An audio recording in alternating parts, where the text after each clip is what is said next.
Mental status. I'm Brian. I'm a Fresno State nursing student. I'm going to be taking care of you today. Could you verify your name and your date of birth for me, please? March 9, 1981, Aaron Huang. Aaron Huang? Mm-hmm. Okay, Aaron, how would you like to be addressed today? Just call me Aaron. Aaron? Great. Mm-hmm. All right, Aaron. Well, how are you feeling today? I'm feeling okay, but I have a major headache. So that's why I'm back here. Okay, so that's why you're in the hospital today to have Mm-hmm. your headache taken care of? Yeah, hopefully. Great. Now, Aaron, I'm going to ask you a couple weird questions. What year is it? It's 2016. 2016. And who's the president? Obama. Obama? Yep. Obama's the president for a little while. All right, Aaron. Well, we're going to do whatever we can to take care of you today, okay? So you Okay. just go ahead and rest. And remember, I'm Brian, so if you need me, go ahead and hit that call light. All right, thank you. Appreciate it. As I was talking to Aaron, I was assessing his mental status by looking at his appearance, his hygiene, his posture, his facial expressions, making sure they're all appropriate to the situation. And Aaron was looking pretty sharp, so it all checked out. Intellectual function. Hi, how are you? I'm your student nurse, Sue. How are you today? Good. Okay. We're gonna go through a few questions about your intellectual level. Can you count from 100 backward to me? 100, 99, 98, 97, 96, 95, 94, 93, 92, That's 91, That's 90. good. Yeah. And the second question, do you know? Have you heard about that? Don't cry over the spring meal. Mm-hmm. What does it mean? It means don't be upset over things that have already happened or that you can't change. Okay. Can you tell me how's a dog and a mouse look alike? Well, they both have a tail. They're both animals. They both have ears. They both have fur. Okay. How about when you get home, you forgot your key? What can you do? Try to see if any of the windows are open or if the sliding back door is open, or call a friend or someone that you've given like a spare key to.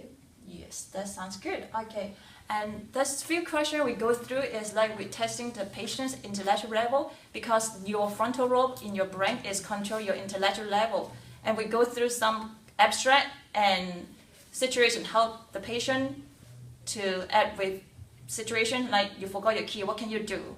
Yeah, that's like judgmental questions. It goes through your frontal lobe. Thought content. My name's Hannah. I'm going to be your nurse for today. Can you tell me why you're here? I'm here for my regular physical assessment today. Okay.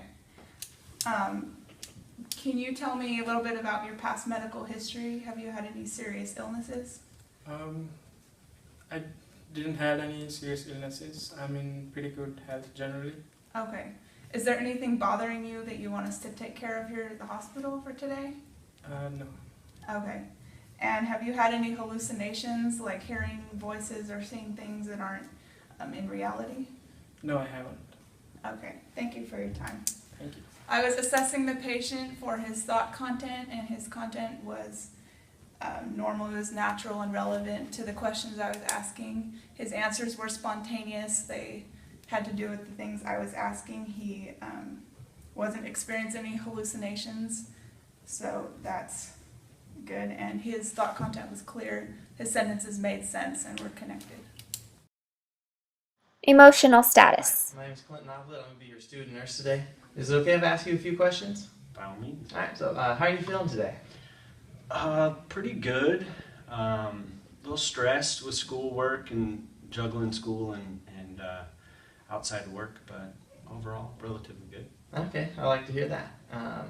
So through this, we determine his emotional status, whether he's feeling alright, if he's feeling stressed out from work and school, feeling angry at something, irritable. So he seems very relaxed when talking, in a normal mood. I got from his body signs and verbal or nonverbal communication that it matched his verbal communication, and it was all congruent. Language ability. So, Aaron, how's your head feeling? It's a little bit better.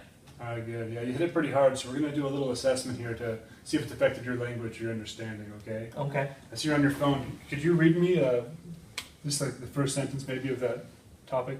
Okay. A mama bear and her two cubs were spotted roaming neighborhoods on Thursday, digging through trash bins and swimming in a pool. Swimming in a pool. Okay. So what does that mean? So just, it's interesting to see a bear just randomly roam into our neighborhood and, It's interesting to watch Yeah. as long as you're inside your house, right? Yeah. You got there with them. Okay. So this assessment I did with Aaron, when you hit your head really hard, you can have something called aphasia, which interacts with the way you speak or understand language. And it seems like Aaron was really articulate. He was able to read the sentence and understand its context. So he passed well. Impact on lifestyle. So you said you are stressed out with nursing school and juggling that with work. What are some coping mechanisms you use to help yourself deal with that? I try and get to the gym 4 or 5 times a week. That's really helpful. I also like to run.